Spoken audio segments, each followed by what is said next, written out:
का राजपाट रहा है।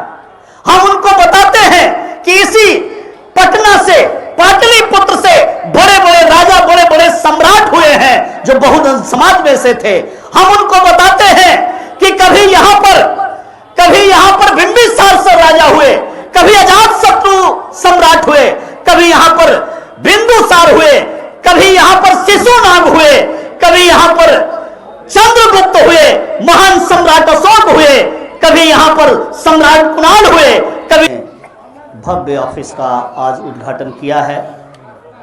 ऐसे में हमारे साथ स्टार प्रचारक जो पश्चिमी बंगाल में कई पदों पर पार्टी के रहे, सम्माननीय जावेद अहमद जी, दिल्ली से हमारे साथ आए हुए अनिल चौधरी जी, जिले के अध्यक्ष मथुरा राम जी, पूर्व में रहे अध्यक्ष मुखलाल राम जी, महासचिव रजनीश जी, सम्माननीय हाजी साहब, और जिनको बहुजन समाज पार्टी की राष्ट्रीय अध्यक्ष परम आदरणीय बहन जी ने जिनको अपना सिंबल दिया है, कल्याणपुर विधानसभा क्षेत्र के लिए जिनको अपना नेता बनाया है, और पहली बार नहीं सिंबल दिया है, पिछली बार भी 2020 में जब इलेक्शन हुआ था, इलेक्शन के दौरान इलेक्शन के बीच में चांद बाबू से हम लोगों का संपर्क हुआ। इन्होंने अपनी बात रखी कि मैं हाथी के सिंबल पे लड़ना चाहता हूं। माननीय बहन जी से हम लोगों ने बताया, माननीय बहन जी ने तुरंत चांद बाबू को अपना उम्मीदवार बनाया और 2020 में भी इनको हाथी सिंबल देकर बीएसपी का कैंडिडेट बना के आपके बीच में चुनाव लड़वाया। आज 5 साल के बाद अब ये वो वाले चांद बाबू नहीं हैं जो 2020 में आए थे, तब ये नए थे, उसके पहले किसी और संगठन या दल में रहे होंगे, तब इनको राजनीति की उतनी समझ भी नहीं थी। इन्होंने बहुजन समाज पार्टी के झंडे के नीचे उतना काम भी नहीं किया था, लेकिन पिछले 5 वर्ष से कई लोग चुनाव लड़े, चुनाव लड़के बैठ गए, कई लोग चुनाव लड़के इधर उधर चले गए, दूसरे दल में चले गए, लेकिन आपके क्षेत्र के एक ऐसे मुस्लिम नेता, एक मुस्लिम समाज के बेटे बदी उज्जमा और चांद बाबू रहे, जिन्होंने कल्याणपुर विधानसभा क्षेत्र में ही नहीं पूरे मोतिहारी में पिछले 5 साल से इन्होंने बहुत सारा कार्य किया है। लगातार ये जनता के बीच में रहे हैं, लगातार ये सेवा करते रहे हैं, लगातार बहुजन समाज पार्टी के बैनर के नीचे ये बहुजन समाज बनाने की प्रक्रिया में लगे रहे हैं, ये आशा की किरण बने रहे हैं। तो ऐसे चांद बाबू को, बदी उज्जमा को पुनः आज 2025 में हमारे लीडर माननीय बहन जी ने फिर से इनको हाथी पर सवार करके, हाथी सिंबल दे करके चुनाव मैदान में आपके बीच में पुनः उतारा है। सम्मानित साथियों, तो मैं प्रारंभ में ही जब ये खड़े हो गए हैं, आप लोग हाथ उठा करके खड़े हो जाइए भाई, हाथ उठा करके अगर ये आश्वासन दें आप लोग कि आप कल्याणपुर विधानसभा क्षेत्र से चांद बाबू को, बदी उज्जमा जी को आप लोग अपना विधायक बनाएंगे, अपना हाथी कल्याणपुर विधानसभा क्षेत्र से पटना में आप भेजेंगे, तो हाथ उठा करके आश्वासन दीजिए।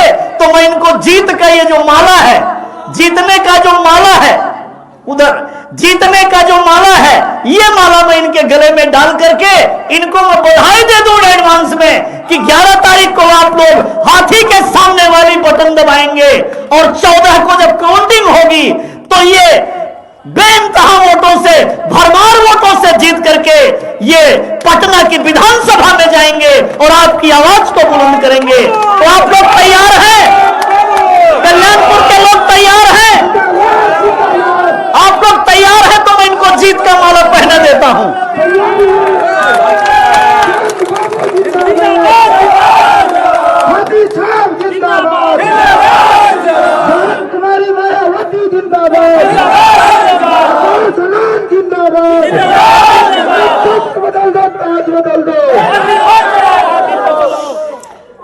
बैठ जाइए। सम्मानित साथियों, आप लोगों ने आज ये कार्यालय उद्घाटन उद्घाटन के मौके पर, चुनावी कार्यालय के उद्घाटन के मौके पर आप लोगों ने हाथ उठा करके, खड़े होकर के इस विधानसभा क्षेत्र के तमाम जिम्मेदार लोगों ने, मुस्लिम समाज के तमाम मौलाना लोगों ने, तमाम जिम्मेदार लोगों ने आज आप लोगों ने यह वायदा किया है, आपने आश्वासन दिया है कि आप लोग चांद बाबू को अपना विधायक बनाएंगे और आने वाली 11 तारीख को आप हाथी के सामने वाली बटन दबाकर अपना विधायक आप जितवाने का काम करेंगे।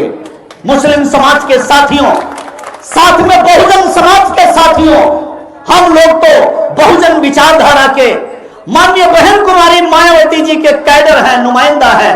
हम तो लगातार मिशन चलाते हैं, विचारधारा चलाते हैं। हम तो शेड्यूल्ड कास्ट के, शेड्यूल्ड ट्राइब के लोगों से ये बात कहते हैं, उनको हम कई हजार वर्ष पुराना इतिहास बताते हैं। उन्हें बेचारों को कुछ मालूम भी नहीं है और आज पिछले कई हजार वर्षों से सताए गए हैं, मारे गए हैं, पिछाड़े गए हैं, प्रताड़ित किए गए हैं। उसके बाद भी उनको हम ये सिखाते हैं कि आज से 2500 वर्ष पहले, 2000 वर्ष पहले आपका शासन रहा है, आपका राजपाट रहा है। हम उनको बताते हैं कि इसी पटना से, पाटलिपुत्र से बड़े बड़े राजा, बड़े बड़े सम्राट हुए हैं जो बहुजन समाज में से थे। हम उनको बताते हैं कि कभी यहां पर बिंबिसार से राजा हुए, कभी अजातशत्रु सम्राट हुए, कभी यहां पर बिंदुसार हुए, कभी यहां पर शिशुनाग हुए, कभी यहां पर चंद्रगुप्त हुए, महान सम्राट अशोक हुए, कभी यहां पर सम्राट कुणाल हुए, कभी यहां पर सम्राट अनिरुद्ध हुए।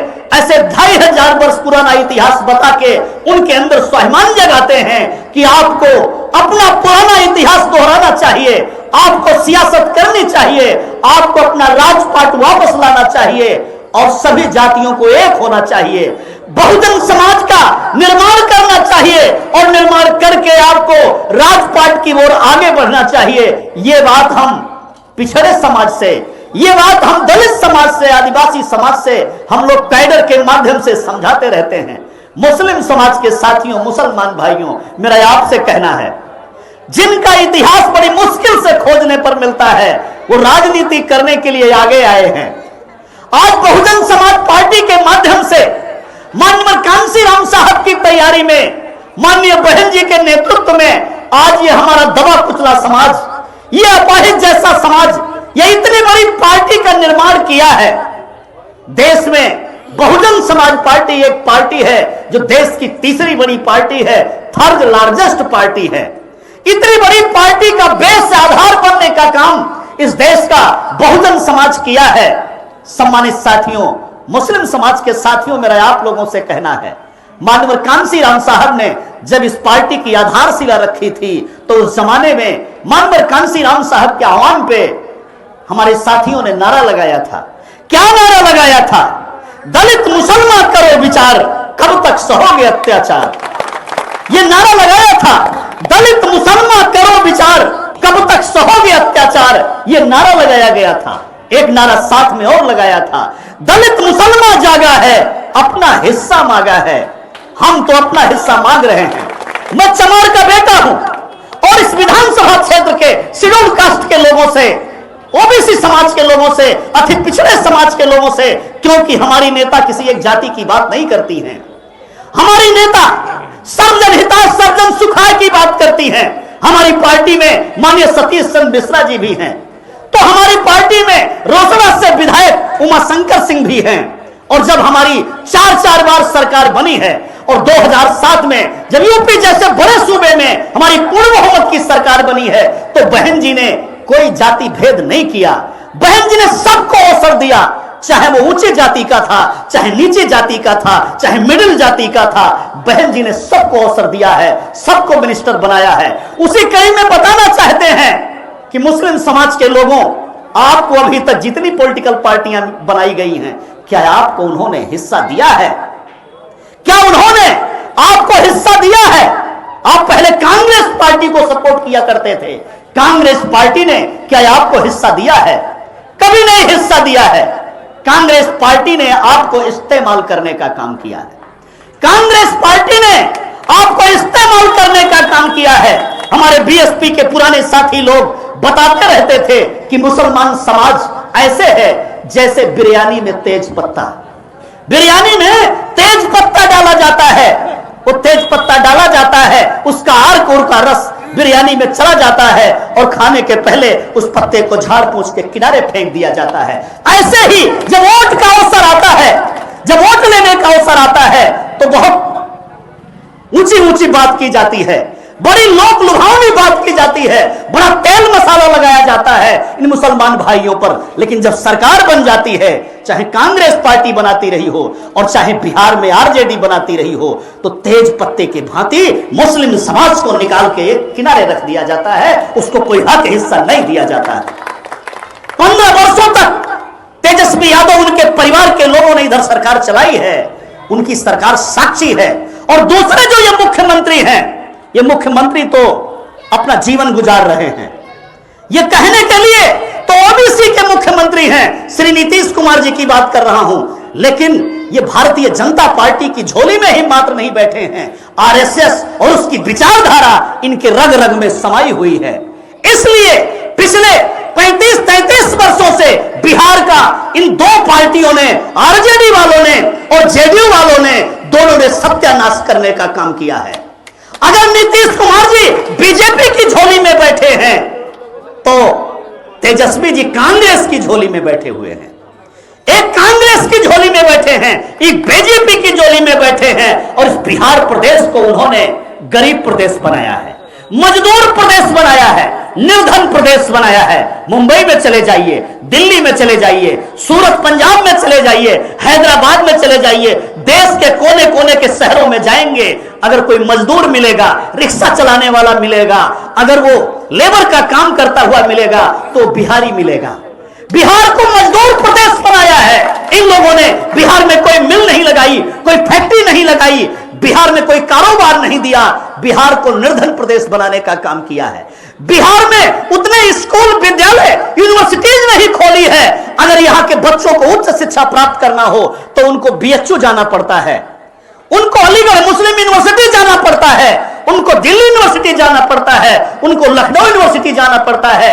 बिहार में शिक्षा नहीं है, पढ़ाई लिखाई के लिए यूनिवर्सिटी नहीं है, कॉलेज नहीं है, और अगर काम धंधे की बात करें तो यहां कोई रोजगार नहीं है। यह पलायन वाला प्रदेश है, यह पलायन वाला प्रदेश है। यहां के लोगों को अगर जिंदा रहना है तो दूसरे प्रदेश में जाना है, वहां से जिंदा रहना है। बिहार में जिंदा रहने के लिए इन दो पार्टी के नेताओं ने कुछ छोड़ा नहीं है। क्यों? मैं एक बात कहना चाहूंगा, अगर देश की बात करें, देश के अस्मिता और देश के संविधान की बात करें, देश के स्तर पर आपके जान माल की सुरक्षा की बात करें, तो देश के स्तर पर संविधान पार्लियामेंट में सुरक्षित होता है, संविधान दिल्ली में सुरक्षित होता है। दिल्ली के लेवल पर, पार्लियामेंट के लेवल पर, देश के लेवल पर ये लोग पॉलिटिकल पार्टी ही नहीं बनाते हैं, ये राजनीतिक पार्टी नहीं बनाते। मेरा आपसे सवाल है कि बिहार को छोड़ करके क्या उत्तर प्रदेश में आरजेडी है? क्या बंगाल में आरजेडी है? क्या कर्नाटक में आरजेडी जेडीयू है? क्या कश्मीर में, हरियाणा में, पंजाब में आरजेडी जेडीयू है? ये बेचारे पूरे बिहार में भी पार्टी नहीं बनाते हैं। कुछ जिलों में एक बनाता है, कुछ जिलों में दूसरा बनाता है, और आपस में गठबंधन करके, घाल मेल करके चुनाव लड़ते हैं। तो इनको न देश की चिंता है, न इनको आपके संविधान की चिंता है, न आपके जान माल की चिंता है। इनको अगर चिंता है तो इस पापी पेट की चिंता है। ये पापी पेट के लिए राजनीति करते हैं। इनको कुर्सी चाहिए, एमपी एमएलए बनना है, मिनिस्टर बनना है, क्योंकि अगर ये चाहते देश का भला करना, आपकी लड़ाई लड़ना चाहते, आपके हक हुकूक के लिए आगे आना चाहते, तो देश के लेवल पर काम करते और कभी ये देश के स्तर पे आवाज उठाते। तो मेरा बिहार के परिप्रेक्ष्य में यह कहना है, अगर इन 30-32 वर्षों में जो बिहार को पलायन प्रदेश बनाया है, निर्धन और गरीब प्रदेश बनाया है, इसको अगर आप सुधारना चाहते हो, अपने बच्चों के लिए अगर काम करना चाहते हो, तो सम्मानित साथियों, एग्जाम्पल के लिए, उदाहरण के लिए दूर नहीं जाना है। यह आपका मोतिहारी जिला है, बगल में गोपालगंज है और बगल में उत्तर प्रदेश शुरू है। उत्तर प्रदेश में 4-4 बार माननीय बहन जी मुख्यमंत्री रही हैं। जाकर के वहां के मुसलमानों को देख लो। बहन जी ने जब सरकार बनाई तो चाहे वो सतीश चंद्र मिश्रा जी हो और चाहे दूसरी तरफ वहीं पर अगर मुसलमान की बात करें तो चाहे नसीमुद्दीन सिद्दीकी जी हो, चाहे नसीमुद्दीन सिद्दीकी जी हो। 18 डिपार्टमेंट का मंत्रालय उन्होंने मुस्लिम समाज को दिया हमारी लीडर माननीय बहन जी ने। तो मैं जिस हक हिस्से की बात कर रहा हूं, कांग्रेस ने नहीं दिया, जेडीयू ने नहीं दिया, आरजेडी ने नहीं दिया, यूपी की बात करें समाजवादी पार्टी ने नहीं दिया। हमारी लीडर माननीय बहन जी मान्यवर कांसीराम जी ने जो नारा लगाया था कि दलित मुसलमान करो विचार, कब तक सहोगे अत्याचार, वो अत्याचार रुका यूपी में जब बीएसपी आई। तो मैं आपसे आह्वान करता हूं, अनुरोध करता हूं सम्मानित साथियों, मुसलमान भाइयों, कि मैं कह रहा था कि दलित समाज को कैडर देते हैं, सिखाते हैं, बड़ी मुश्किल से समझ पाता है, लेकिन पार्टी बनाने में लगा हुआ है, लड़ाई लड़ने में लगा हुआ है। मुसलमान भाइयों, आप लड़ाई क्यों नहीं लड़ रहे हो? आप पार्टी अपनी क्यों नहीं बना रहे हो? ये बहुजन समाज पार्टी किसी एक जाति की पार्टी नहीं है। बहुजन समाज पार्टी जितनी दलित और बैकवर्ड की है उतनी ही ये मुसलमान समाज की पार्टी है। तो मुस्लिम समाज के लोगों, मैं आपसे कहता हूं, अभी कह रहे थे बदिउज्जमा जी कि 1000 वर्षों तक आपने शासन किया है। अरे जिनके शासन का पता लगाना किताब में मुश्किल है, वो सियासत कर रहे हैं। बीजेपी वाले को ठोक के ठीक करना चाहते हैं, कांग्रेस वाले को किनारे करना चाहते हैं। आपकी मती और सियासत कहां मर गई कि आपका ताजमहल बोल रहा है, आपका लाल किला बोल रहा है, चुनार का किला बोल रहा है, बख्तियारपुर का किला बोल रहा है, आपका पुराना किला बोल रहा है, आपकी जामा मस्जिद बोल रही है, आपका कुतुब मीनार बोल रहा है। 1000 वर्षों तक आपने इस देश पर हुकूमत किया है। आप काहे को बीजेपी वाले से डरते हो? आप वोट करने जाते हो तो बीजेपी के डर के मारे वोट करने जाते हो। नहीं, बीजेपी के डर के मारे वोट मत कीजिए, पागलों को मत जितवाइए, बेहुदों को मत जितवाइए। आप अपने लिए वोट कीजिए, आप अपनी सियासत के लिए वोट कीजिए, आप अपनी पार्टी के लिए वोट कीजिए, आप अपने वजूद के लिए वोट कीजिए। इसलिए मेरा कहना है कि इस विधानसभा क्षेत्र में जहां पर इतनी बड़ी आबादी हमारे मुस्लिम भाइयों की है, इतनी बड़ी आबादी शेष हमारे दलित और बैकवर्ड भाइयों की है, माननीय बहन जी ने बिहार में एक कुर्मी के बेटे को, अनिल चौधरी जी को स्टेट की कमान दिया है, उन्हें कोऑर्डिनेटर बनाया है। तो ही एक अति पिछड़े के बेटे को, नोनिया समाज के, चौहान समाज के बेटे को स्टेट का प्रेसिडेंट बनाया है। शंकर महतो को बहन जी सबको साधने में लगी हुई हैं, मुसलमानों को भी साध लेंगी बहन जी। बिहार में मुस्लिम समाज सध जाएगा। बस आपको एक काम करना है कि इस कल्याणपुर में आप लोग, मैं और की बात नहीं करता, इस कल्याणपुर में आप लोग अपना विधायक, हाथी का विधायक, बीएसपी का विधायक, आप यहां से अपना खाता खोल दीजिए, परिवर्तन कीजिए। आप बीएसपी के उम्मीदवार शाद मोहम्मद जी को विधानसभा में भेज दीजिए। मुसलमानों का भला होगा, कल्याणपुर का भला होगा, हम में आप में भाईचारा कायम होगा, नई सियासत बिहार में शुरू होगी, नया आंकड़ा बिहार में प्रस्तुत किया जाएगा। इसी अनुरोध के साथ, इसी निवेदन के साथ मैं अपनी बात को यहीं पर विराम देता हूं। आप लोगों का आभार व्यक्त करता हूं। और साथियों, आने वाली 7 तारीख को बीएसपी के नेशनल कन्वीनर एक बार वो आए हुए थे कल्याणपुर में, लेकिन आपकी ताकत को देखकर, चांद बाबू की मेहनत को देखकर, इनकी लगन को रात दिन चल करके ये डोर टू डोर जा करके आपको तैयार करने में लगे हुए हैं, आपके गले मिल रहे हैं, आपसे हाथ जोड़ रहे हैं। तो ऐसे में हमारी पार्टी के नेशनल कन्वीनर को आकाश आनंद जी को बहन जी ने दोबारा 7 तारीख को आपके बीच में आह्वान करने के लिए भेजा है। तो मैं तो आज उसी तैयारी की समीक्षा करने के लिए आया था। तो मैं वो ग्राउंड देखूंगा, उसके बाद मैं आगे निकल जाऊंगा। 6 तारीख को बहन जी भभुआ में आ रही हैं, उसकी तैयारी में जाना है मुझे, इसलिए मैं आपसे विदा लूंगा। आप सभी लोगों का आभार, आपका थैंक्स। मेरे मुसलमान भाइयों, अब की बार बीएसपी की बात मान करके इधर परिवर्तन कर दीजिए, बिहार में नई राजनीति शुरू हो जाएगी। जय भीम, जय भारत, खुदा हाफिज। जिंदाबाद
बहुजन समाज की हर खबर पाने के लिए चैनल को सब्सक्राइब करें, लाइक करें, शेयर करें।